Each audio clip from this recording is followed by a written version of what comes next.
Call to order the Bristol, Tennessee City Council meeting of October 4th, 2022. Mary Lee, would you please call the roll? Yes, sir. Firewoman? Here. Hutton? Here. Powers? Here. Luttrell? Here. Kern? Here. I would like to welcome everyone and thank you for attending tonight's meeting. Your interest in city government is appreciated. There are a number of opportunities to speak on matters of city business this evening. A sheet explaining those opportunities has been made available to you when entering the meeting room. As we go forward with tonight's agenda, I will note each time when public comment is welcome.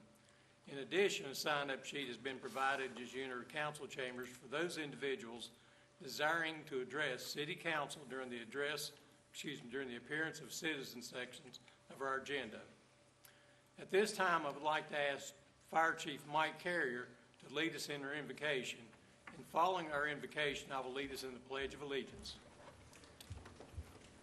We stand and bow as we pray.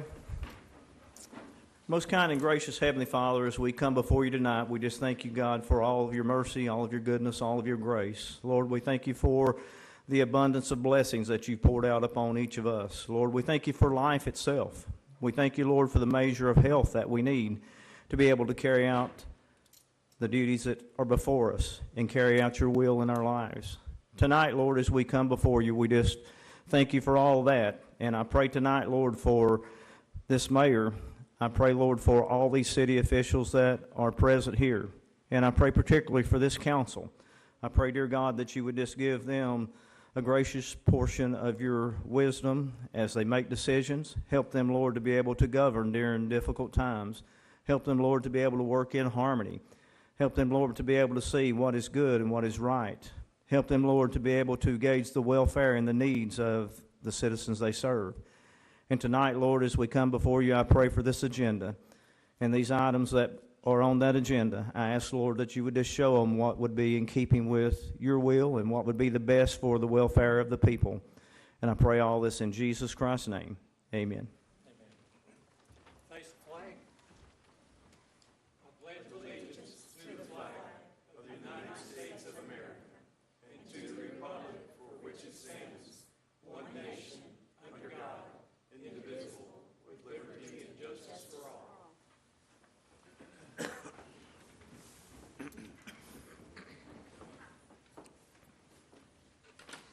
Mr. Sword, do you have any items to be added to the agenda this evening? No, Mayor, the agenda is complete. We have 5 proclamations and 1 recognition on tonight's agenda. First proclamation is Fire Prevention Week, and if Mr. Mark Hutton will be reading that. This proclamation is particularly compelling given that Gracie McBryant lost her life a few days ago, freshman at Westridge. So I think this is an important proclamation for us. Let me read it. Whereas the city of Bristol, Tennessee is committed to ensuring the safety and security of all those living and visiting our city. And whereas fire is a serious public safety concern both locally and nationally, and homes are the locations where people are at greatest risk from fire. And whereas home fires killed 2,580 people in the United States in 2020, according to the National Fire Protection Association. And fire departments in the United States responded to 356,500 home fires. And whereas smoke alarms sense smoke well before you can, alerting you to danger in the event of fire in which you may have as little as 2 minutes to escape safely. And whereas working smoke alarms cut the risk of dying in reported home fires in half. And whereas Bristol residents should be sure everyone in the home understands the sound of the alarms and knows how to respond. And whereas residents who have planned and practiced a home fire escape plan are more prepared and will therefore more likely to survive a fire. And whereas residents should make sure their smoke and carbon monoxide alarms meet the needs of all their family members, including those with sensory or physical disabilities. And whereas Bristol's first responders are dedicated to reducing the occurrence of home fires and home fire injuries through prevention and protection education. And whereas Bristol residents are responsive to public education measures and are better able to take personal steps to increase their safety from fire, especially in their homes. And whereas the 2022 Fire Prevention Week theme, Fire Won't Wait, Plan Your Escape, effectively serves to remind us it is important to have home fire escape plan.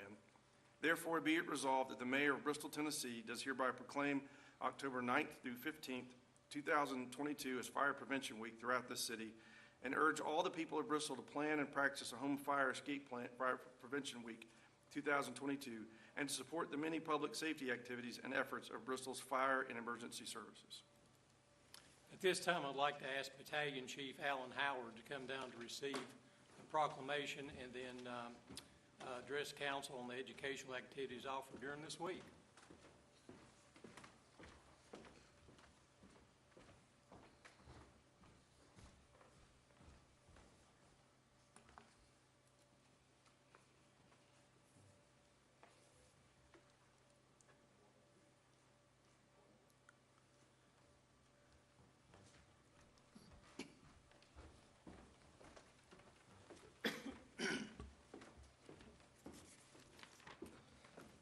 Battalion Chief Alan Howard with the Bristol, Tennessee Fire Department. I'd like to thank Council for the proclamation and recognition of Fire Prevention Week. Fire Prevention Week is held every year starting October the 9th. It's in the commemoration of the Great Chicago Fire, which began on October 8th, 1871. As the slide shows, this is the 100th year for Fire Prevention Week, making it the longest running health and safety observance in the United States. This year's campaign is Fire Won't Wait, Plan Your Escape. So in addition to working smoke and carbon monoxide alarms, we urge everyone to have an escape plan and practice it. We're happy to announce that in cooperation with the city school system, we'll be back in person in every elementary school classroom during this month for fire safety education for the first time since COVID started. And we're also happy to announce the return of open house. It'll be held October the 15th, and everyone just keep watch on the city's social media channels, and we'll have the time and place for that. Thank you again for the proclamation. Thank you.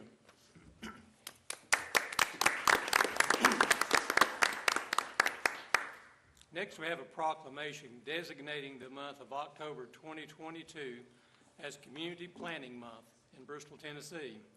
I will be reading this proclamation and like to ask Mr. Ross Peters, the city's zoning administrator, is here with us this evening to address the significance of this proclamation and also to receive the proclamation. Whereas change is constant and affects all cities, towns, suburbs, counties, boroughs, townships, rural areas, and other places. And whereas community planning and planners can help manage this change in a way that provides better choices for how people work, live, and play. And whereas community planning provides an opportunity for all residents to be equally involved in making choices that determine the shared vision of their neighborhoods. And whereas the full benefits of planning requires public officials and citizens who understand, support, and demand excellence in planning and plan implementation. And whereas the month of October is designated as National Community Planning Month throughout the United States of America and its territories. And whereas the American Planning Association endorses National Community Planning Month as an opportunity to highlight how planning is essential to recovery and how planners can lead communities to equitable, resilient, and long-lasting recovery. And whereas the celebration of National Community Planning Month gives us an opportunity to publicly recognize the participation and dedication of the members of planning commissions and other citizen planners who have contributed their time and expertise to the improvement of the city of Bristol, Tennessee. And whereas we recognize the many valuable contributions made by the Department of Development Services of Bristol, Tennessee, and extend our heartfelt thanks for the continued commitment to public service by these professionals. Now therefore be it resolved that the Mayor of the City of Bristol, Tennessee does hereby proclaim the month of October 22 as Community Planning Month in the City of Bristol, Tennessee, in conjunction with the celebration of National Community Planning Month.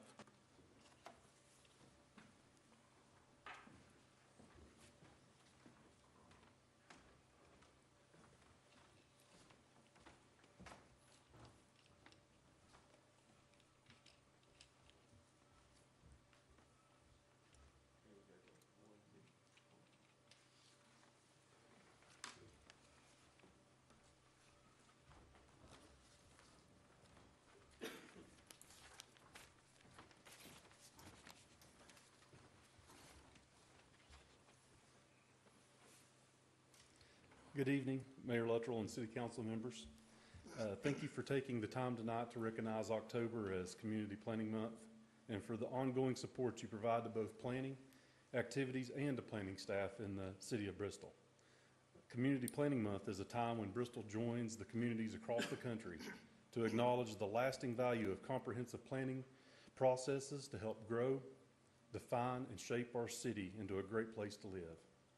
Planning efforts in Bristol are bolstered by representation of dedicated volunteer citizen boards, including the Planning Commission and the Board of Zoning Appeals, and the other members of the planning team, Heather Moore, Cardi Leonard, Steve Blankenship, and Bretta Mornings. We also couldn't do the work we do without the collaboration of all the other city departments represented in the room tonight, and without the strong professional relationships we have with the development community. Through the results of our efforts can take time. The comprehensive work we do seeks to strengthen the community, expand opportunity, and promote good development. We work hard to improve the well-being of all people living in the city, and this month we'll celebrate the role planning plays in making Bristol a great place to live. Thank you very much. Thank you.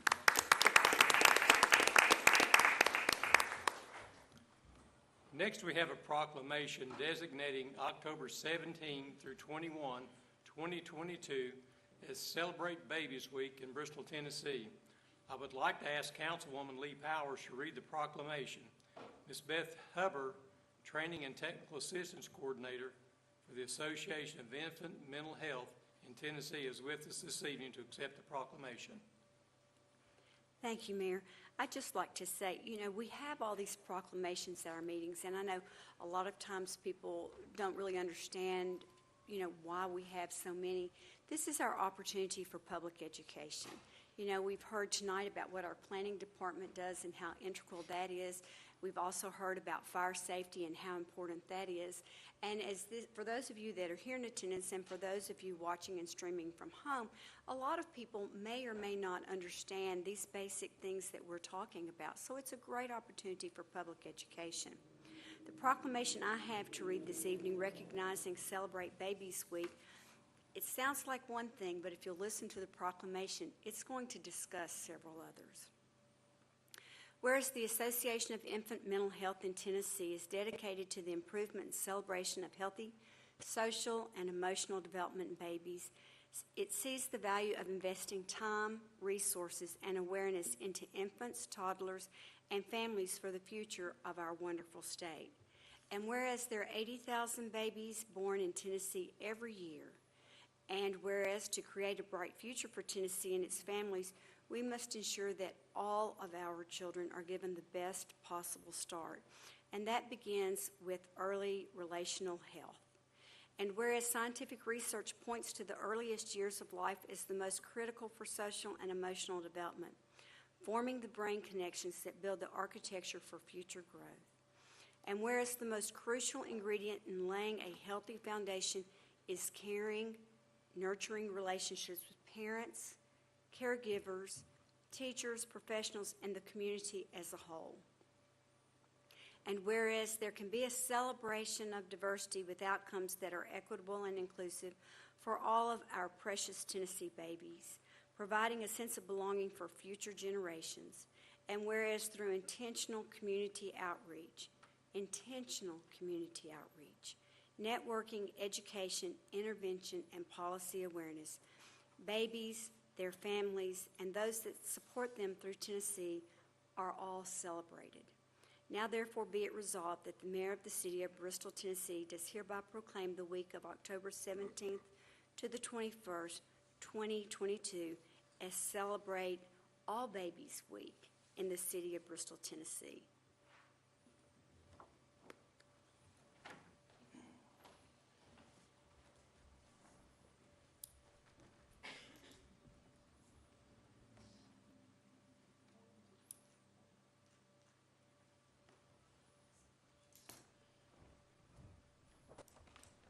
On behalf of the Association of Infant Mental Health in Tennessee, I thank you, Council, for this proclamation. And Councilwoman Powers, you read that so beautifully. I think you need to come work for Aim High, Tennessee.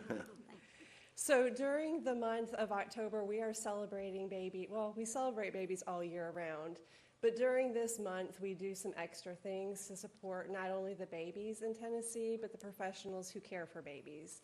So during this week, we have extra training and advocacy efforts for the professionals, and we have some fundraising opportunities as well, such as we're having NICU baskets made for babies in our local hospitals. So Bristol, I thank you. I see that you have another proclamation today for adverse childhood experiences, so thank you so much for taking care of Bristol's young children. Thank you. Next, we have a proclamation designating October 2022 as Domestic Violence Awareness Month in Bristol, Tennessee. I would like to ask Vice Mayor Vince Turner to read this proclamation. Ms. Brittany Fleener, Coordinated Community Response Specialist with Branch House Family Justice Center, is with us this evening to receive this proclamation. Thank you. Whereas in just one day across the U.S. and its territories, nearly 75,000 victims of domestic violence sought services from domestic violence programs and shelters. That same day, more than 9,000 requests for services, including emergency shelter, housing, transportation, child care, and legal representation, could not be provided because programs lacked the resources to meet victims' needs. And whereas the impact of domestic violence is wide-ranging, directly affecting individuals and society as a whole, here in this community, throughout the United States and the world. And whereas racism, homophobia, transphobia, ageism, and discrimination based on physical ability, nationality, or other factors help to perpetuate domestic violence and make finding safety even more difficult for some victims. And whereas the need for a safe house continues to be rated as survivors' most urgent need, and whereas Bristol joins with others across Tennessee and the nation in supporting victims of domestic violence, as well as local programs, state coalitions, national organizations, and other agencies nationwide who are committed to increasing public awareness of domestic violence and sending a clear message to abusers that domestic violence is not tolerated in Bristol. And whereas domestic violence impacts millions of people each year, but can be prevented, and whereas preventing domestic violence requires the collective voice and power of individuals, families, institutions, and systems, each whose number one thing adds a valuable and powerful component to transforming our communities. Now, therefore, it be resolved that the mayor of the city of Bristol, Tennessee, does hereby proclaim the month of October 2022 as Domestic Violence Awareness Month in Bristol, in recognition of the important work done by survivors, domestic violence programs, and victim service providers, and urges all citizens to actively participate in the scheduled activities and programs sponsored by Branch House, Sullivan County Family Justice Center, and other community organizations to work towards eliminating the intimate partner violence.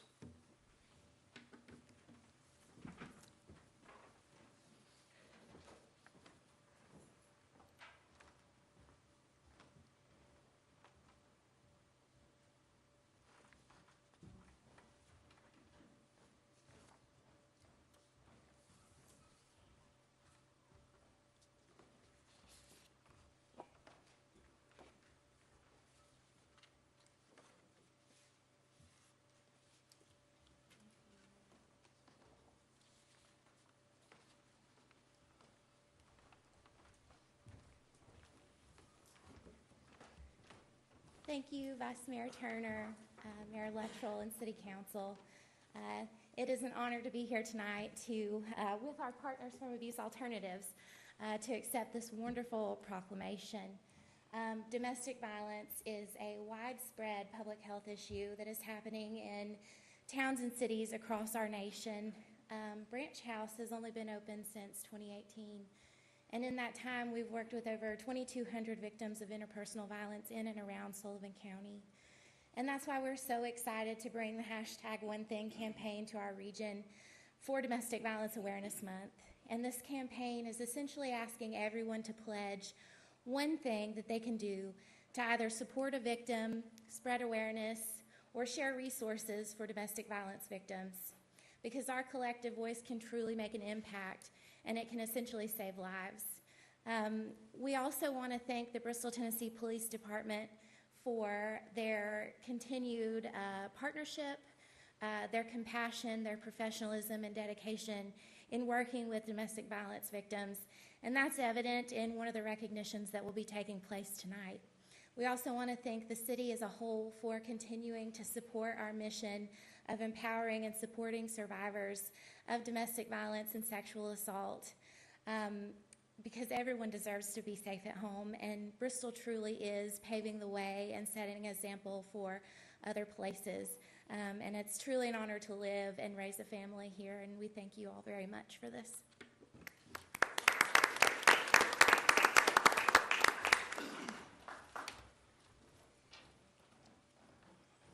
Next, we have a proclamation designating October 2022 as Adverse Childhood Experiences Awareness and Action Month in Bristol, Tennessee. I would like to ask Councilwoman Margaret Firerobin to read the proclamation. Ms. Melissa Roberts, Executive Director of Bristol's Promise, is with us this evening to address Council on the significance of this proclamation. Thank you. Thank you, Councilwoman Powers, for those comments about public education. Also, a lot of times we don't recognize folks who do hard work enough, and it gives that opportunity as well. So with this, how appropriate with the infant mental health and also with Domestic Violence Month. And I would say that the infant mental health prevents ACEs. Instead, it helps with PACEs, positive experiences, PCEs. And domestic violence causes adverse childhood problems, but it also is caused by, because folks who have been through and have difficulty, then it's hard for them to do the parenting, to do the relationships in positive ways. And if you don't know about ACEs and PACEs, I encourage you. It is fascinating. Brain development is fascinating, and we keep finding out more and more that the early development for the brain is critical. So I have learned so much. It's so interesting.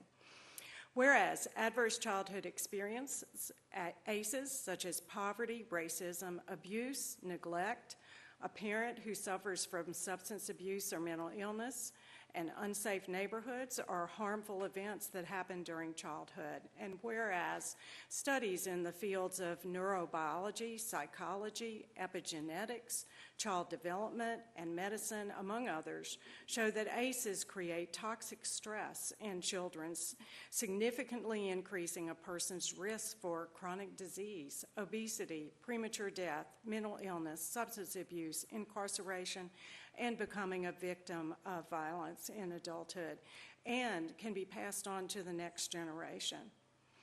And whereas ACEs have been declared a public health crisis by the Centers for Disease Control and Prevention by nearly 60% of adults, and nearly 60% of adults in Tennessee report at least one ACE, with economic burdens in Tennessee estimated by the Sycamore Institute to be $5.2 billion annually, and costs to the U.S.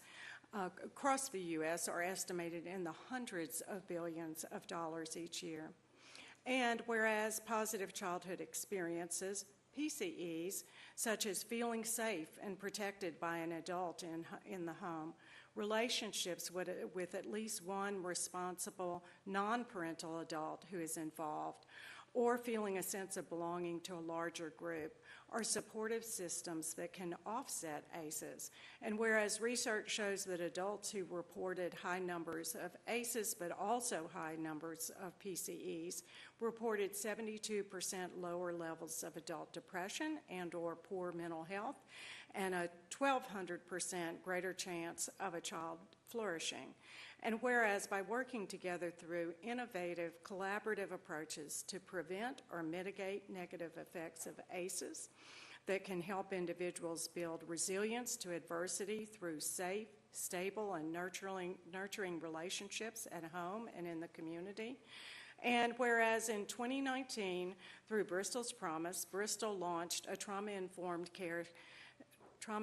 system of care as best practice, following recommendations to do so by the Substance Abuse Mental Health Services Administration, SAMHSA.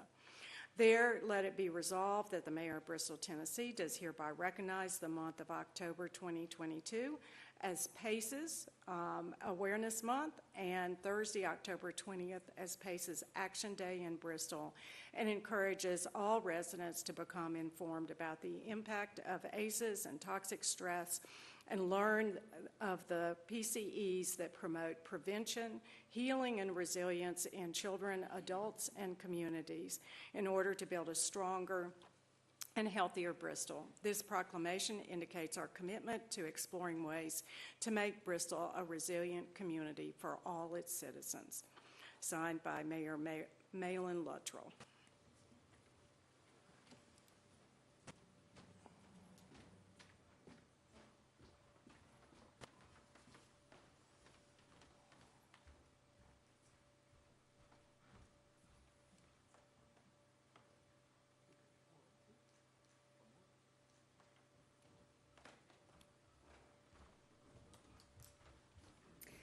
Good evening, Mayor Luttrell, City Council. I'm so thankful for this, especially on tonight of all nights, as I'm here with Aim High Tennessee and Branch House, who are some of our partners in the work that we're doing. So on behalf of Bristol's Promise and the Northeast Tennessee Trauma-Informed Care Network, I'd like to thank you for recognizing October as PACES Awareness Month. This is a critical health issue. We need to look to how to support our youngest and our most vulnerable in our community. And it's things that you may not even realize, like the pickleball courts, by the skate park, giving people an opportunity to engage in their community, to be part of their community. And the graphic that you see on the screen talks about the 3 levels of ACEs. Household, which is domestic violence, those types of individual things. Community level, which are unsafe neighborhoods, discrimination, and then environmental. So, you know, we just went through, or Florida just went through a hurricane, and those can all have lasting effects on somebody's health. So I encourage you to spend this month learning more about this. We will be promoting the events of our partners of Aim High Tennessee and Branch House. We encourage you to get involved. But also on October the 20th, we invite you to Bristol Motor Speedway. We will be presenting an implicit bias awareness event. We're bringing in a trainer from Wisconsin who has an evidence-based implicit bias training. We know that this is just one way that we can decrease adverse childhood experiences and build a more resilient community. There's no cost, thanks to generous partners on this. And so we hope to see you all there. Thank you all so much.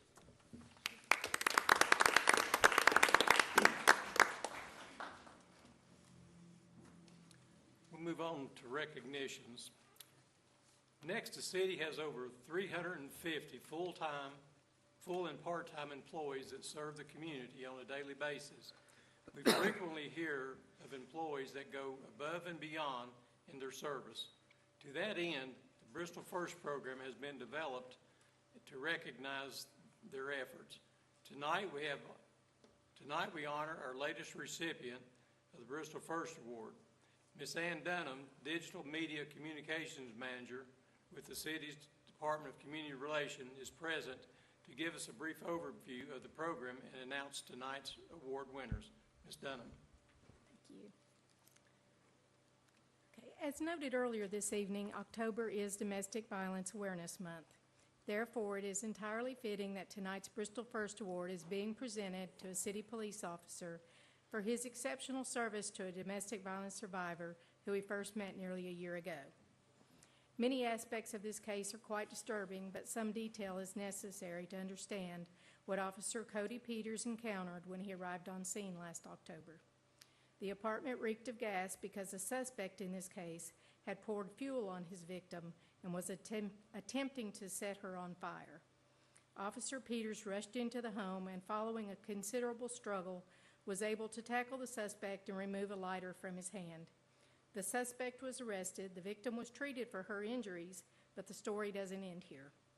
In the months that followed, Officer Peters continued to assist the victim by answering questions, providing information about the community resources available to her, and helping her navigate the sometimes confusing system as this case makes its way through the courts. In short, Officer Peters became a trusted advocate for this victim, helping her survive this traumatic event and move on with her life. It is worth noting, too, that tonight's nomination recognizing Officer Peters for his good work was not submitted by a friend, a fellow officer, or even a member of the police department's command staff, but rather by the sister of the victim. She's had a front row seat throughout the events of the past year and knows all too well that if not for Officer Peters' quick action and continued kindness, things might have ended much differently for her sister. The Bristol First Award was established in 2014 to recognize city employees who demonstrate a high level of service to the public, exhibit leadership, and perform in an outstanding and courteous manner, going above and beyond the requirements of his or her position to serve our community. On behalf of the Department of Community Relations, it's my pleasure to present tonight's award to Police Officer Cody Peters.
Well, it's definitely an honor to be here tonight and to accept this award. I'm very thankful for the opportunity I was given just over 2 short years ago to be a part of the Bristol, Tennessee Police Department. I'm proud to be a part of the police department in the city of Bristol and will continue to do my part to selflessly serve the community. Thank you.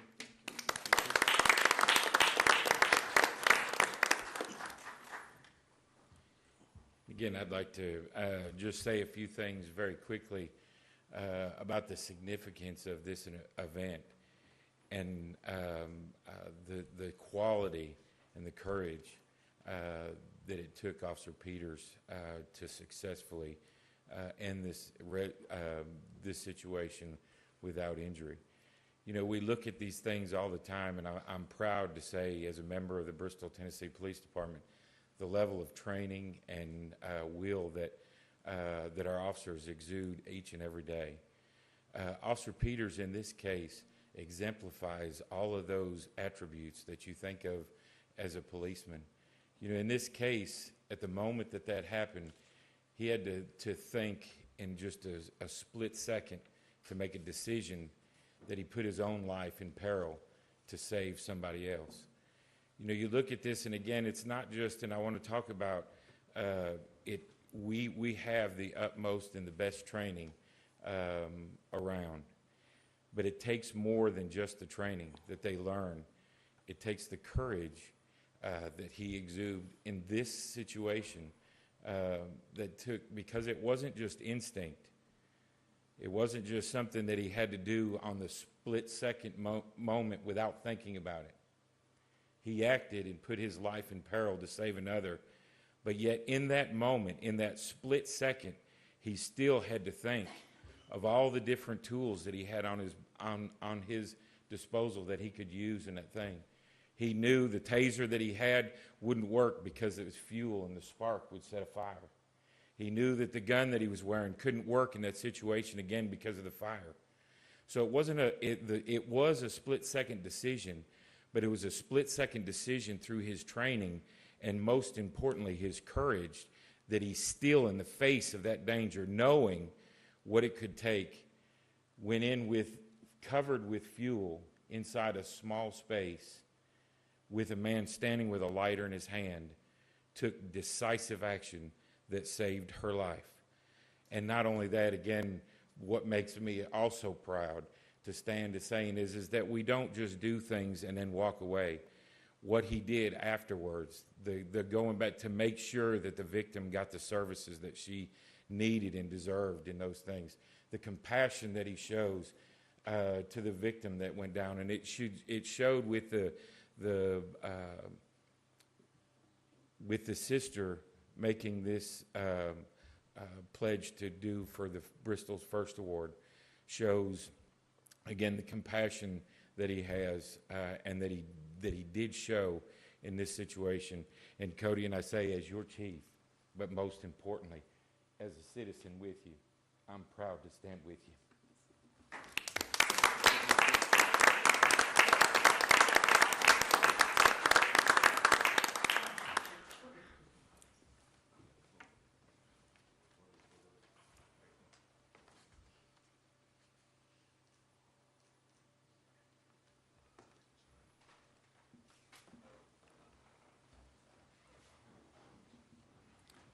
We have no presentations on tonight's agenda, so let's move on to the Board of Education Liaison Report.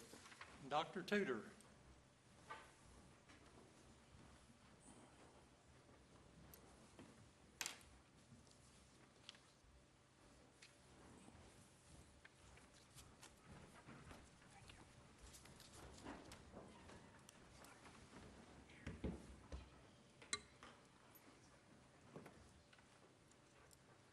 Good evening. How was everyone this evening? Great. This is going to be not nearly as wonderful as that presentation we just had a moment ago. It's a tough act to follow.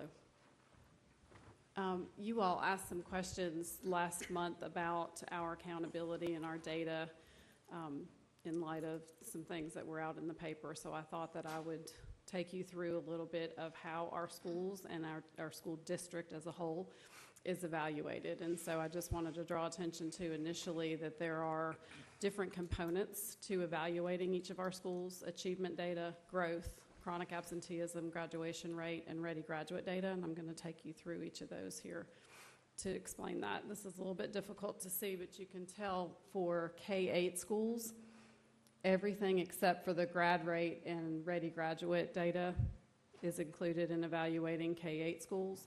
And then for high school, we add ready graduate and graduation rate.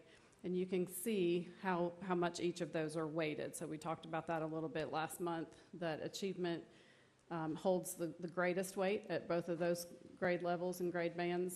Growth is second to that, ready graduate, and then chronic absenteeism. So let me just take you through what each of those things mean, because of course the state complicates things. It's not very simple.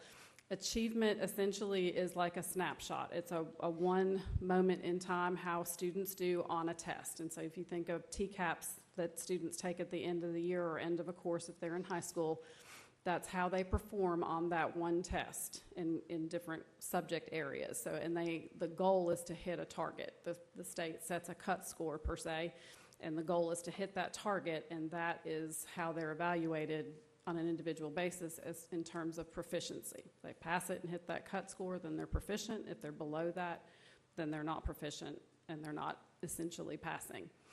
Growth is actually a comparison of data points over time. You have to have at least two of those in order to compare that over time.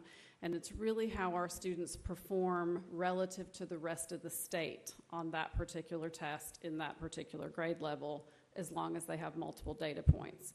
So that data point starts in third grade and continues to build all the way through high school end of course exams. And that data is cumulatively calculated over time, and then those students are compared to other students across the state and kind of evaluated in that term. So our target is that we want our students to grow equal to or better than everybody else in the state over time. So that's what growth is. Sort of like a photo album that continues to gather information about students and how they do. Ready Graduate is a little bit more complicated. It really measures a couple of things. First thing that's a part of that is grad rate. So our students, when they enter ninth grade, have 4 years and a summer to graduate on time and be counted as an on-time graduate. If they can't make it in 4 years and a summer, or they can't make it by accumulating the appropriate credits, then they're considered a dropout. Also of note, students with disabilities who do not earn a regular high school diploma count as a dropout. So those, you might have seen a recent newspaper article, actually. So a significant number of our students in this most recent cohort were students with disabilities who didn't graduate with a regular diploma. They are considered dropouts. The other part of this is ready graduates, and so you can be a ready graduate according to the state's definition if you meet certain criteria. One of those is earning a 21 or higher on the ACT, or the equivalent to that for the SAT. The other is to complete 4 early post-secondary opportunities, and I'll talk about that in just a moment, or a combination of EPSOs with an industry certification, or EPSOs and a 31 or higher on the ASVAB assessment. The early post-secondary opportunities you see listed at the bottom that we offer in our school district are AP courses, advanced placement courses, CLEP exams. So some of our students will take just a regular English 11, for instance, but they'll take a CLEP exam at the end of that. If they pass that CLEP exam, they can earn college credit, very similar to taking an AP exam as long as they get a qualifying score. Dual enrollment, we have partnerships with Northeast State, Milligan, ETSU. Those are really the same thing that you would recall either going to the campus or students taking that online. Dual credit is similar to that, except that our teachers at Tennessee High School teach those courses, and our students take a test at the end of that course, and if they earn a qualifying score, then they get dual credit. We offer that in dual credit statistics, we have dual credit world history, a variety of options. And then, of course, you know about industry certifications. So all of those, if students earn qualifying scores or passing scores on those things in combination with the ACT, they're considered a ready graduate. Grad rate, we already talked about. Chronic absenteeism is another measure. Our students in kindergarten through 12th grade are evaluated according to that. A student is considered chronically absent if they miss 10% or more of the instruction days. That equates to 18 days in a school year. So if we have students who miss more than 18 days in a school year, they're considered chronically absent. The goal is to be below 10% of a population in a school. So we want less than 10% of our students across the district to be chronically absent. Of course, we don't want any of them to be chronically absent, but certainly the higher that is, the more likely that our students are not performing as they should. And then the final measure is how students perform. These are our English learners, so students who don't speak English as their first language, how they score on the English language proficiency assessment. This is difficult to see, but this is just all of those definitions I just went through, as well as, if you recall, the circle graphs at the very beginning of the presentation, the percentages and how much they weigh. I'm not sure what the calculation is, but the state will come out and essentially say, based on our performance, they give us scores of 0 to 4 points for each indicator. So each school will accumulate those scores in each of those areas. And so here's Anderson Elementary scores, and you can see a comparison from 2021 to 21-22. So each of those categories, achievement, growth, and absenteeism, are listed. Achievement, it counts 50% for elementary schools, growth is 40%, and the chronic absenteeism is 10%. So you can see the points they scored. So for instance, in achievement, they went up significantly in their achievement from one year to the next, but they declined in their growth, and they actually improved in chronic absenteeism. So their final average is on a scale of 0 to 4. They really were about the same. I don't know if you recall, but we're in the state of Tennessee, and we were supposed to have letter grades for schools. That's part of a state law. They keep pushing it off for a variety of reasons. They've pushed it off yet again, so we won't have those. But had Anderson received that, they would have been a B. That's on the grading scale per se. So you can see a VOCUS comparison. They went down in achievement, went down in growth, went up in chronic absenteeism, and their final average actually declined. Same for Fairmount. Achievement went up significantly. Their growth went down, went up in chronic absenteeism, and their final average went down. Haynesfield went up in achievement, down in growth, up in absenteeism, and up slightly in their overall accountability score. Then you can see Holston View, they went up in achievement. They went down a little bit in growth, but went up in absenteeism. Their final average was the same as last year, which is anything above 3.1 or higher is reward school status. That would be an A, so Holston View is in the reward school category. Tennessee Middle School is the same way. They went up significantly in achievement. Growth was about the same for them, had great success with absenteeism rate, and their final average went up.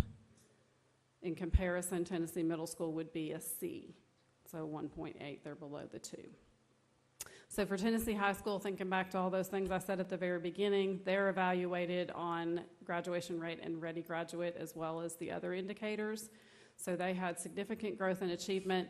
The 0 that you see there doesn't mean they didn't have any achievement. It means if our students if we don't have enough students actually take the test, we automatically get a 0 in that category.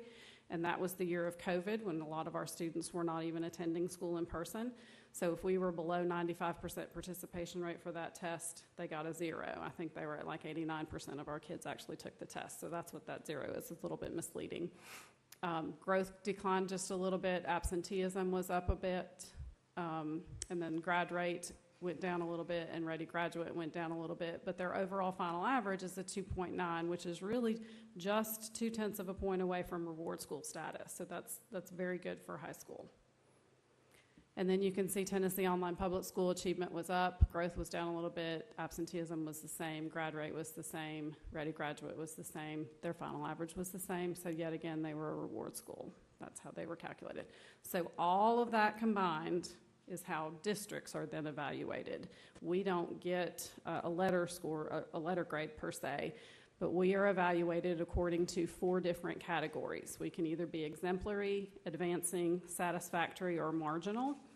And we again get 0 to 4 points depending on how all of our schools perform cumulatively. And so you can see the key, anything below 1.1 is marginal, satisfactory is 1.1 to 2.1, advancing 2.1 to 3.1, and exemplary is 3.1 to 4.0. We want to be exemplary. Our entire strategic plan is based around becoming an exemplary school district. There were 16 exemplary school districts in the state of Tennessee out of 147. So it's not an easy thing to accomplish.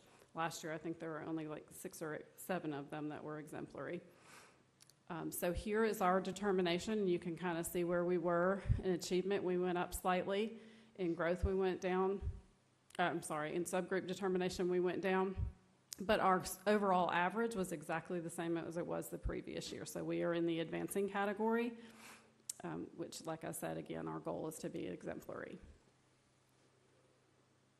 So I didn't get into the weeds of all the things, but here, this is the information we presented to our school board last month so they could kind of see when we went into more detail about our data with them in terms of achievement and growth and how each individual school is performing. The strengths that we have, like I mentioned previously, our achievement district-wide is something to be commended for. Reward Schools tops in Holston View. Reward School for tops is fifth year in a row, and it's pretty significant that we added 6-8, and they were able to sustain that. We have strong social studies TVOS growth, so when you saw the growth at the beginning, we want our students to achieve better from one year to the next. That's also growth, but when we say growth scores, and when we talked about that last month with the level 1 district score, that is actually TVOS, so that's the cumulative over time, how do our students perform relative to the rest of the state. So our overall accountability scores for Tennessee High, TMS, and Haynesfield increased, which is significant. We had great algebra TVOS growth and achievement at the high school level. And then we've had continued improvement in the Ready Grad category district-wide, which includes TOPS and Tennessee high school data. The areas that we're focused on are growth in 3-8 math and 3-12 ELA and 5th and 7th grade science. Chronic absenteeism still continues to be a struggle, particularly in 4 of our schools. Our high school ACT score is declining a little bit, particularly high school more than TOPS. Tennessee high school more than TOPS, but that's an area that we are focused on. Teacher value added growth scores for grades 4 through 8. That's where we saw the most significant decline in terms of our overall growth score. That was where the impact of the level 1 came from primarily. High school biology proficiency and TVOS growth in biology as well. And then, of course, our goal, like I said, is to become exemplary. So those are our focus areas. I'm going to pause there. Do you have any questions about the data before I just jump into the other updates I have? One question I have is the third grade reading proficiency, just as an educational point for us. There's new legislation related to third grade proficiency of reading. Would you expand on that so that those that are here and those that are watching have a better understanding of exactly what that legislation is going to mean for us? Yes, it's pretty significant. So the past 2 years, the reason we've had an enhanced summer school program is primarily because of that, to try to help our students overcome the learning loss that COVID, the impact of COVID. That is really in anticipation of this year. This year's the legislation goes into effect. Any student in third grade who is not proficient, so back to the very beginning of the presentation on the accountability, the ELA subtest, one test in time on one day, if they are not proficient on that test, we're required by law to retain them unless we've provided interventions, either throughout the school year that we can document, or they then are required to attend summer school, or they have to be retained, and then they have to be in intervention in fourth grade as well. So we have to continue to track their progress. There's 2 categories that are below proficient, below and approaching, and there are different stipulations depending on where they fall with those. But yes, if parents refuse those services or they don't come to summer school, then we're required to retain them in third grade. So, correct me if I'm wrong. So these students that perhaps are struggling with the reading they're probably, and this is from old school teacher, they're probably identified in first grade, second grade. Those interventions are put into place or desired to be put into place, identified and put into place before they're in third grade, so that by the end of third grade you can demonstrate that these interventions have in fact been put into place over a period of time, and it's not just suddenly the end of third grade, oh surprise, they have not, even though it is the one test of proficiency, and so I think it's real important that the public understand that this isn't a gotcha moment at the end of third grade, that there are interventions, whether it's through an IEP, an individual educational plan, or a reading specialist program, whatever. There are multiple opportunities for intervention before that actually takes place. Is that correct?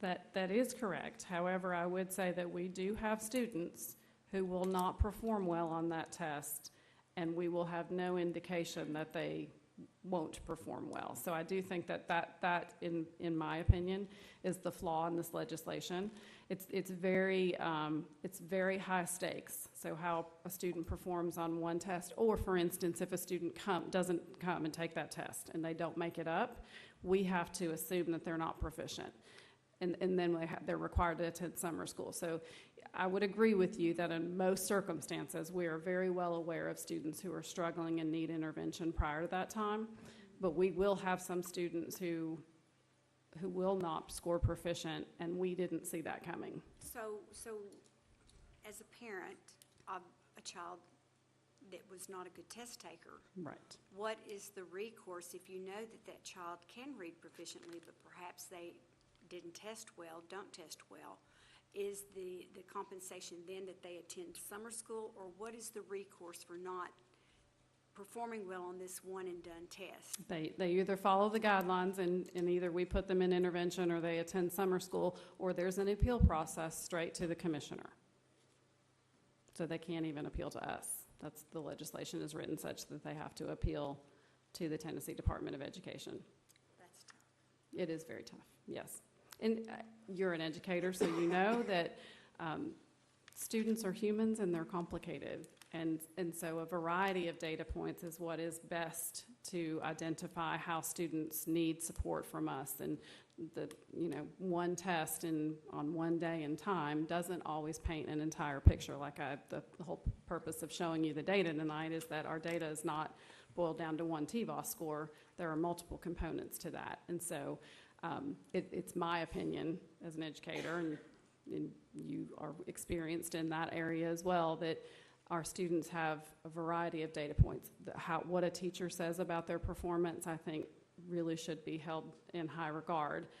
A teacher's opinion about this is really not a part of this. It's just that one test, or how they perform on classroom assessments, or you mentioned intervention. When we put them in response to intervention, that's our intervention program. There's continuous progress monitoring of that, either weekly or biweekly. Those assessments are not included in this decision. So it's a lot of weight on one assessment. And for some students, like you said, who don't test well, there are repercussions for that. It's unfortunate, but yes, in most cases, we will know exactly which students need what services, and we've been providing that all along. And our parents, by and large, are very supportive of that. They want their children to succeed, and so we really have not had any adverse reactions to putting students in intervention and making sure they get the support that they need. That is the majority of students, but my son is one of those test takers as well. So, just a curious question. I'm assuming that Kingsport, Johnson City, Sullivan County, everyone's follow the same criteria? Yes. Okay. And do we know how they were able to achieve a 5 and Bristol now 1? Or is there things that we know right now we can go out and do to fix? Well, all those things I had on the previous slide are the things we're fixing. So where we can fix it, we've already intervened. Some of it is, like I mentioned last time, I think I gave you an example of a teacher who might be taking a leave of absence, and there's a brand new teacher. There's a teacher shortage in the state of Tennessee, and so sometimes I know at least one high school teacher that we had last year wasn't even fully endorsed. We had a social studies teacher that way at the middle school year before last. And so, we're trying to get very novice, inexperienced teachers prepared to be in the classroom, and they are not nearly as adept and experienced at teaching the standards as an experienced teacher. And so some of those things are just hurdles that we have to overcome. Some of it is, students and chronic absenteeism matters, or discipline matters, or, there's just a variety of factors. So yes, where we can pinpoint it, we already have. So all that information provided is why we've seen what we saw. Correct. Okay, thank you. Any other questions about that? Okay, so a couple of other things. Update on Stonecastle, I really don't have anything more recent to tell you. The Board of Ed they're considering essentially 3 options. I think I've already mentioned those to you. Obviously, this has to do with an ADA accessibility project, so it is not just renovating the visitors side. The whole purpose for this is because we don't have enough handicap seating or access or parking on the campus. And so we have to add parking either in the senior parking lot or in the south side parking lot. We have to add access into the facility. We have to add additional seats on the home side and the visitor side. So the renovation for the visitor side really is to make sure that we add sufficient handicap seating. So they're considering 3 options. Since we got our first estimate for aluminum bleachers a year ago, that's increased by $1 million. And so basically, because of the cost of aluminum and of course, there's supply chain issues and all those things, cost of construction has gone up. The estimate we have now for aluminum is essentially the same as fixing portions of the visitor side. So those are basically the $2.5 million or $2.6 million, or to demolish the whole thing and go back in with all new concrete is well over $4 million. So this Board of Ed is still considering those options and trying to figure out. We did not plan on an additional $1 million. We planned on 1.5. We didn't plan on 2.5.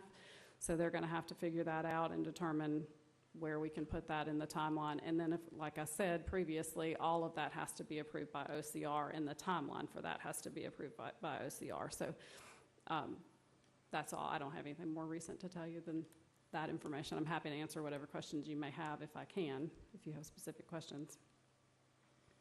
I have 2 questions. When you talk about replacing the visitor side bleachers with aluminum, is that just the aluminum like what was put on the home side Does that include the structural correction of the concrete that's there at It's $2.5 million? entirely different. This estimate is tearing out all the concrete and going back with all aluminum with a stone facade on either end and on the front. So it'll look like it's part of the castle, but it is not the same thing that we did at the home side. On the home side, we resurfaced the concrete because it wasn't nearly as bad as the visitor side, and then we added aluminum planks or seating. That's not the same thing. Okay, number 3, it says the cost of fixing concrete bleachers. That's just to resurface the concrete. That's not adding the There plank is of one aluminum. section of them, if you're facing them, there's really 2 sections, basically from the 30 to the 50-yard line, that will need to come out. They're really not repairable. The other section on to the right of the 50-yard line, we can repair. So the second option that's at the $2.6 million is to repair what we can, shore up the foundation, but it would look like it looks now, except be concrete. And it would not have the plank aluminum seating on it. Well, we have an additive that's like $60,000 to add the plank. We can either add the plank or not have the plank. That would be a decision the board's going to have to decide if that's the option they go with. Then the other one with demolishing, the other one is demolishing the entire set of concrete bleachers and going back in with all new, which would be basically prefabricated pieces of concrete that they would come and kind of rebuild it. What is the timeline for the decision-making process? I don't know that they have a timeline They yet. don't have a timeline. No. We've been talking about it at every work session. I imagine we will again. Does that number include all the ADA issues that you have to take care of as well, or is it different? Right now, that number includes access from the senior parking lot coming through the wall, actually. And so we'd have to raise and level part of the senior parking lot for handicap parking, and then break into the wall, come down by one of those turrets on the pass gate side, on the Weaver Pike side. So it's that access, as well as renovating the visitor side and adding some seats on the home side as required by OCR. So what we're considering now, though, is that we have, as you know, we presented to you all the CTE study that we did. We have no handicap access on south side into the building itself. And so we're actually now going to contemplate what if we added handicap access from south side rather than coming through senior parking lot into the castle. That would serve 2 purposes. That would allow us access into the castle, but also allow us access into the school, and that's the side of the school where the elevator is located. So that's really more beneficial. I imagine that's going to be another $1 million. So I'm not sure where that will go, but we're trying to make sure that we accomplish all the things we need to accomplish as economically as possible. And again, like I said, we had the $1.5 million budgeted. We don't have another $1 million budgeted for this project, so the board will have to figure out the timeline relative to that. Where and when can we fund it? What are we going to have to delay because we have to pay for this project? And what will OCR accept? All of that has to be presented to OCR, and they have to accept our timeline. They could say yes or no. We don't know. And is there the pursuit of any type of federal grant money or We've state checked money? with the Historical Society.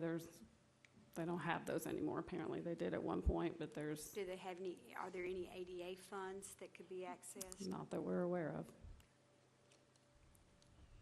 Other questions about Stonecastle? Okay, so this past Sunday, I just want to note that was National Custodial Workers Day. We hired our own custodial staff this year, and it's been a great benefit. We're not fully staffed because nobody seems to be with part-time staff, but they're wonderful, wonderful employees, vital to our success. I don't know how we didn't have them as our staff all along, but I just wanted to recognize them. It's also National Principals Month, so you might have seen that on social media. We'd like to thank our principals. Obviously, they've worked tirelessly the last couple of years. They continue to really focus on helping our students be successful day in and day out. A couple more things that are not up there. Tennessee Promise mentors are needed, and particularly for Tennessee high school students. If you have 10 hours a year, I encourage you to, it's really very minimal, and we just look for somebody who can help a high school graduate navigate the college-going process, which can be very complicated and confusing. So if you're willing to do that, it is literally just 10 hours a year, so great benefit. And then I'd also like for you to save the date. On October 26th from 3 to 6 p.m., we're going to have a community reveal of the Friendship Career Center. So it's just going to sort of be an open house, drop in when you can, but you'll get a tour of the facility from our amazing students and staff there, and you'll get to see how beautiful it is. Our students start there on Monday, so we're very excited about that. Our staff have been moving in this week and putting the final touches. They're actually painting the exterior of the building today, so it's a fantastic facility, and I hope you'll be able to drop in and see it. If you can't make it on that day, let me know. I'll be glad to make sure that you see it at some point. And that's from 3 to 6? Is Yes, that ma'am. what you said? October October 26th. Thanks. Do you have any other questions for me? Thank you. Thank you. Yeah, thank you very much. The data is very appreciated. It's so complicated, so It really it's is. very helpful. And also for the Castle ADA, I know it's a lot, and it's a lot of money. It's also recognizing that we have a lot of people who are growing older who still who are out and about and going to football games and things, and trying to be sure that folks can access stuff. So Yeah, absolutely. So It's so important. that part of it is great. So thank you. Okay, we have no public hearings on tonight's agenda, so we'll move on to the appearance of citizens section. This section provides an opportunity for the public to address City Council on any matter that is not on the printed agenda for formal consideration. Comments are limited to matters of city business only. A response will not likely be made at this time, since in most cases neither the City Council nor the City Manager will be prepared to effectively respond to the concern. The City Manager will look into the matter and report back to City Council, or, as appropriate, have staff meet with you in an effort to satisfy your concern. Comments are limited to 3 minutes per individual and are not transferable to other individuals. Groups are encouraged to select a spokesperson to represent them. I've been provided a list of individuals, and we have one on the list. That's George Link.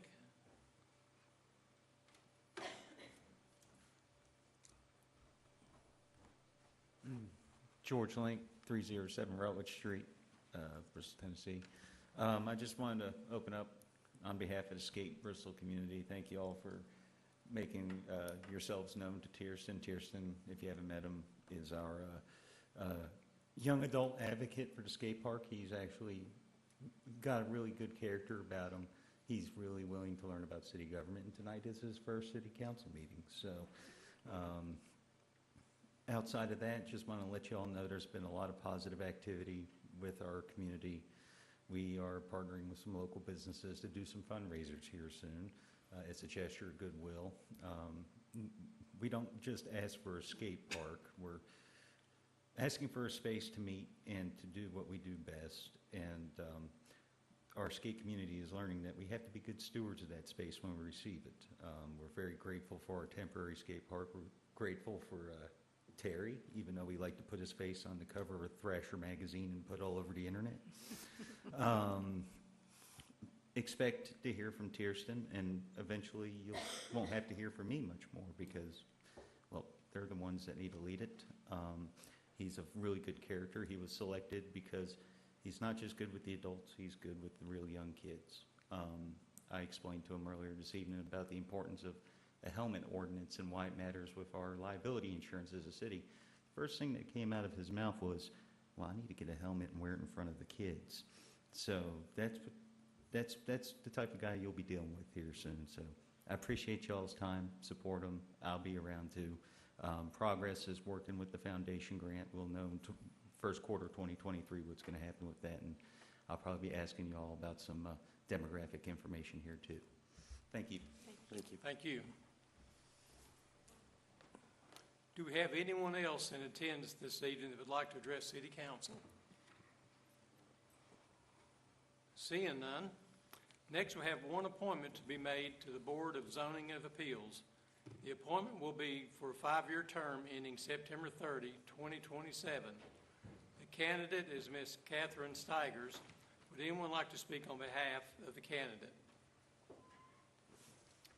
I'll be happy to. She's been on BZA. I think she's chaired it, also passed it on for somebody else to chair. And she has great credentials for doing that position, and I think takes everything pretty seriously and just does a great job. So we're appreciative of her to continue on. Thank you. Firerobin votes for Catherine Steigers. Turner votes for Catherine Steigers. Powers votes for Catherine Steigers. Luttrell votes for Catherine Steigers. And Hutton votes for Catherine Steigers. She's it. And we Absolutely. appreciate her volunteering. Absolutely. The next item on our agenda is the first reading of ordinance 22-14, amending chapters 4 and 5 of the city's zoning ordinance as it applies to truck terminals and wrecker services as permitted uses in commercial and industrial districts. Mr. Sorrell, would you please summarize ordinance 22-14? Yes, Mayor, as council's aware, really over the last several months, beginning probably in early spring, council as well as the Planning Commission have worked to review ordinances or conditions within their zoning ordinance, especially in the B3 zone, where use by rights might not be the desirable outcome along some of our commercial corridors. And as council's aware, we've amended the B3 ordinance on at least 2 occasions that I recall in recent months. This is another journey along that effort. At their September 19th meeting, the Planning Commission unanimously voted to recommend that truck terminals and wrecker services be removed as a use by right for the B3 ordinance and placed within the M1 and M2 zones. Sheriff Young, our Director of Planning and Community Development, will detail it. If you approve this on first reading tonight, then we'll have a public hearing and second reading at our November 1st meeting. Sheriff? Thank you, Mr. Sora. Good evening, Mayor Luttrell, City Council. So as Mr. Sora stated in his introduction, this has been a discussion point for Planning Commission as they've looked to refine the B3 permitted use list that governs the permitted uses along the commercial corridors in the city of Bristol. So I'll just summarize. This is a fairly straightforward, minimal change in terms of the language changed in the zoning ordinance. So I'll just summarize the key points here that will change if the ordinance is approved after a public hearing and second reading. So in Chapter 4 of the zoning ordinance, which deals with our business districts, Section 405, which summarizes the B3 district, we will delete, so simply just delete the wrecker service and truck terminal uses from the permitted use list. Then going to Section 501, so this would be in Chapter 5, which is the industrial districts chapter. In Section 501, which is the M1 district, we would change subsection, the wrecker service numbering to correctly identify the wrecker service use within the NAICS code, but everything else would stay the same. So wrecker services would be allowed in the M1 district, still capped at a 6,500 square foot size lot in which wrecker vehicles have to be enclosed. We would add the truck terminals use in that zone. It's already in there because it replicates from the B3 district, but we would simply call out that it would be a permitted use since we are deleting it from the B3 zone. And then finally in Section 502, which governs the M2 uses, we would make that correction with the wrecker service NAICS code. So that just corrects the numbering to 488410, which is the correct code for wrecker services. As Mr. Soar stated in his introduction, the Planning Commission did review this at their last meeting on September 19th and did vote unanimously to forward a positive recommendation to City Council on these changes. With that, I'd be happy to answer any questions. So all the ones that are there now are grandfathered in. This is going forward, correct? That's correct. Make a motion to approve ordinance 2214. Second. Margaret. Would any member of council like to discuss ordinance 22-14? Would anyone in the audience like to address council on this matter? Seeing none, I believe we're ready for a vote. Mary Lee, please call the roll. Firewoman, Yes. Hutton, Yes. Howard, Yes. Luttrell, Yes. Turner. Yes. Next, we have Resolution 22-114, authorizing the city to enter into an agreement with Strategic Government Resources, Inc. to provide executive recruitment services for the position of city manager. Mr. Sore, would you please summarize this matter for the public? Yes, Mayor, I'd be glad to. Certainly with my announcement last month of my intentions of pursuing retirement and the next chapter of life, in the coming months, this council has an opportunity to conduct a search and make a determination on a replacement for this position. It's important that you seek certainly a qualified individual for this position. A national search is typically the appropriate direction that a governing body would take, and retaining a consulting firm to assist in that process is also a normal action that a governing body would take.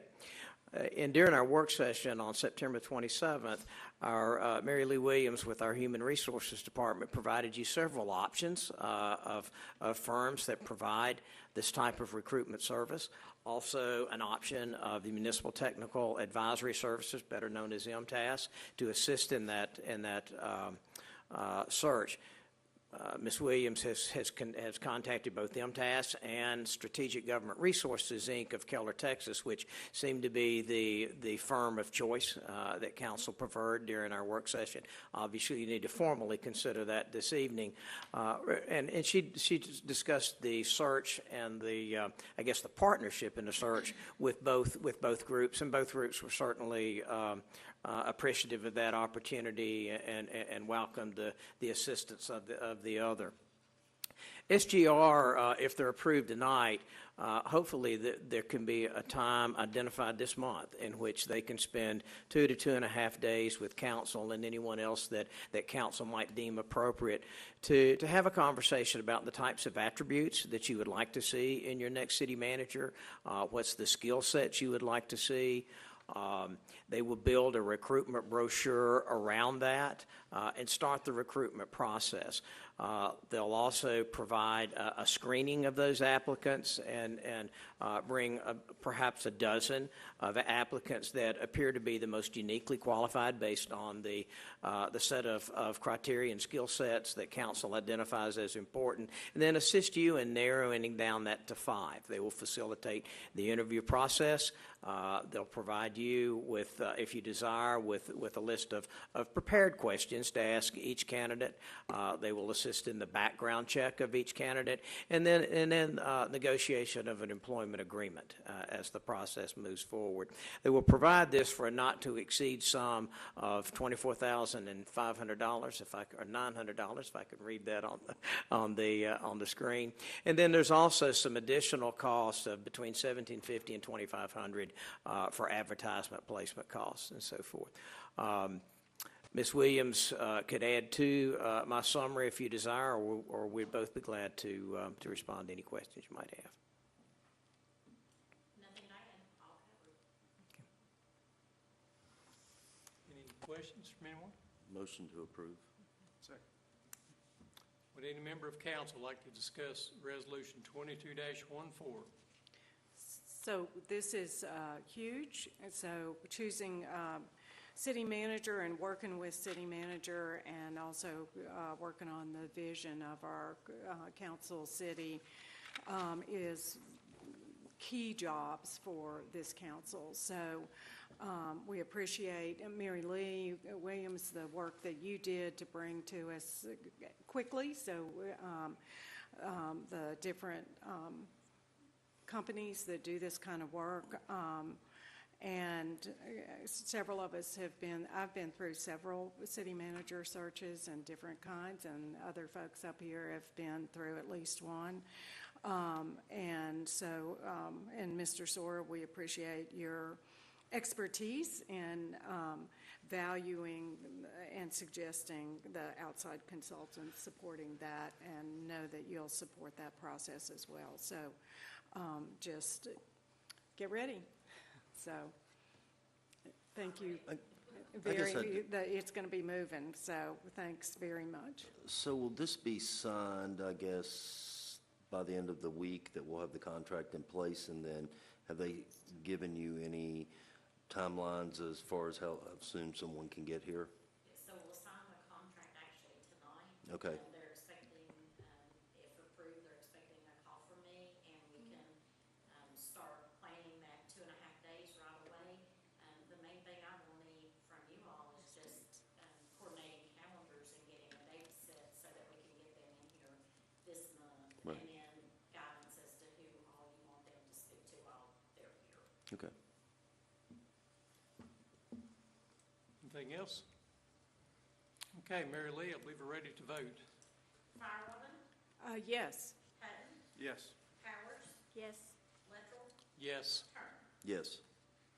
This brings us to the consent agenda. Mr. Sore, would you please read the items on tonight's consent agenda? Yes, Mayor. We have the minutes of the September 6th meeting. We have the minutes of the September 27th work session. We have Resolution 22-115 authorizing entry into an agreement related to the Bristol Business Park and Bristol Industrial Park. We have Resolution 21-16 authorizing purchase of automatic meter reading equipment. We have Resolution 22-117 authorizing entry into engineering service agreement with CDM Smith for motor control improvement to the raw water intake. Resolution 22-118 authorizing entry into an engineering service agreement with J.R. Wofford for improvements to the Shelby Street Water Booster Station. Resolution 22-119 authorizing Bristol, Tennessee Municipal Regional Planning Commission to delegate its authority to approve certain subdivision plats to the planning staff. Resolution 22-120, adopting amendment number 4 to the Bristol, Tennessee Group Health Plan. Resolution 22-121, authorizing submittal of application to Tennessee Department of Transportation for state industrial access funding. Resolution 22-122, authorizing acceptance of a highway safety grant from the Tennessee Highway Safety Office. Resolution 22-123, authorizing purchase of in-car video systems with body cameras, and Resolution 22-124, authorizing payment of Troutman, Pepper, Hamilton, and Sanders LLP for legal fees. Okay, would any member of council like any item to be removed from the consent agenda? Hearing none. Move to approve the consent agenda. Second. Thanks. Okay, Mary Lee, would you please call the roll? Firewoman, Yes. Hutton, Yes. Powers, Yes. Littrell, Yes. Turner. Yes. Okay, this moves us to the city manager's report. Yes, Mayor. First, I'd like to acknowledge the efforts of all of our operational departments, those of public safety with police and fire, and then operationally with public works and parks and recreation for this, for all of the hard work this past month. September seems to be a party month in Bristol, where we invite everyone in for some music, some NASCAR, and then some more music. Certainly the Rhythm and Roots Festival from September 9th through the 11th, from everything that I've heard and from across our city, this was a really, really excellent event this year. The Bass Pro Shop Night Race on September 17th was one of the best attended races with NASCAR, and certainly with our facility this year. And then the Country Music Festival this past weekend at Bristol Motor Speedway outdrew the expected crowds there. So even during a rainy weekend, but I think we sometimes take for granted all of the hours that our employees put in support of these events. And I'd just like to publicly thank them and their staff for the efforts this past month.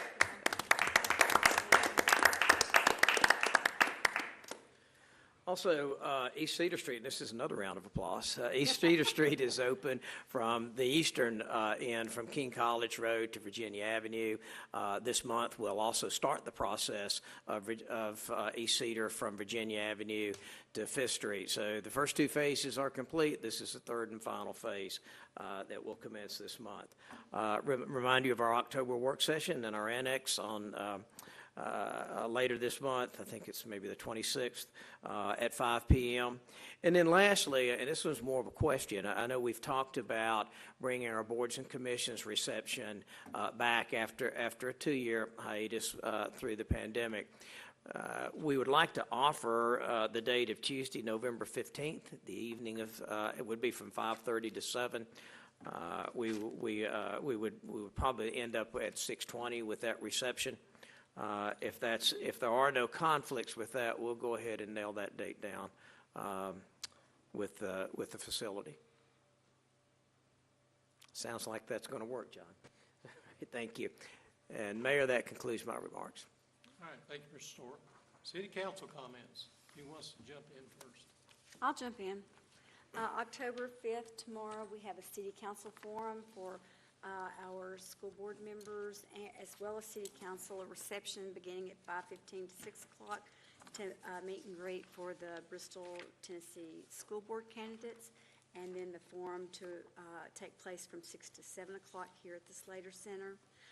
Something really exciting out at Stills Creek Park, Sunday, October 9th, if I'm correct, Terry, at 5 o'clock. It's a BYO boat.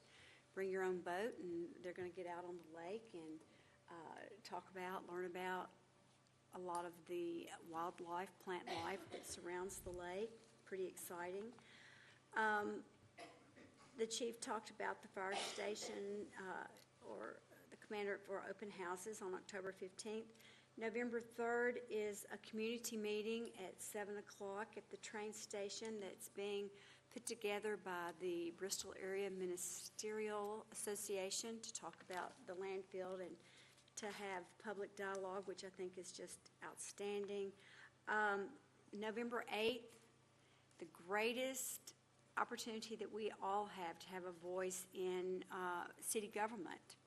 It will take place November 8th at your polling places. We have an election. I hope everyone will get out and vote. And, as we go through our meeting tonight, we get to the consent agenda. The amount of work that goes into that consent agenda, it seems so simple. We approve it, we have a second, we vote on it, and it's done. But if you look at what's in that consent agenda, it's unbelievable. We have industrial development taking place there. We have machinery for our water systems. It's just, you go through and you read about everything that's in that consent agenda, and Bristol is really making great strides. And again, our staff is just beyond compare. So that's all I have. I had someone tell me they were so tickled about East Cedar, but that it had taken a while, and I said, yes, it took longer to do East Cedar than for Noah to build the ark, but we have it, and it's great. So we're excited about the East Cedar Street. Thank you. I'll go. Go ahead. Okay, because I'm going to build on what, so the voting, early voting, check that on the Sullivan County Election Commission, but it starts on October 19th through November 3rd, 9 to 5 here, Monday through Friday, and Saturday from 9 to 12, or you can go to Blountville and vote. And just want to thank our Election Commission for working hard to be sure that voting's accessible to everybody. So appreciate the work that they do. And I think on Saturday there's a arts event at Cumberland Park starting at 10. So get out and do that, but also as part of what the boats on the lake is Wildlife Weekend. It's Friday night and activities all day on Saturday, and it's birding and hikes and lectures and kids activities and our wonderful nature center that people can take a look at if they haven't already. And then a couple other things. October 11th at Summit Companies, ETSU's Addiction Science Center and Tennessee Department of Health are sponsoring a film tipping the pain scale about our opioids that we still struggle with. It begins at 6. And Family Promise at Bristol has a national event, Night Without a Bed. It's the week of October 17th through 22nd, challenging people to choose a night, and they suggest Saturday the 22nd. It can be any time where you don't sleep in your bed. And sleep outside, sleep on a porch, sleep on the floor. Just have the experience of not sleeping in a bed to help to understand what some folks struggle with. And that's it from me. Thank you. The one thing that I have is we sent out, I guess there was a press release that went out yesterday, and just letting everyone know that everyone in attendance and everyone watching tonight and for the rest of council, BTS is going to start probably within the next week to 2 weeks. There's going to be some vegetation management that is starting, and it's going to be probably a little different than what it has been in the past of trimming. There's going to be in areas that have been a problem for quite some time as far as outages, and I guess we surpassed our outage goal in July for the year. For reliability, it's something that's got to happen. There's going to be a lot of trees that are coming down in these areas. We're knocking on doors. We are sending out letters, emails to let everyone know. But there's going to be a lot going on there's 4 different groups. So just to let everyone know that that is coming, and it's something that's desperately needed to increase our reliability and get a lot of these that have grown into our lines and get them out once and for all. So just wanted to. So long story short is don't be startled. Do not be startled. It is, this is a pretty big undertaking, and so, yes.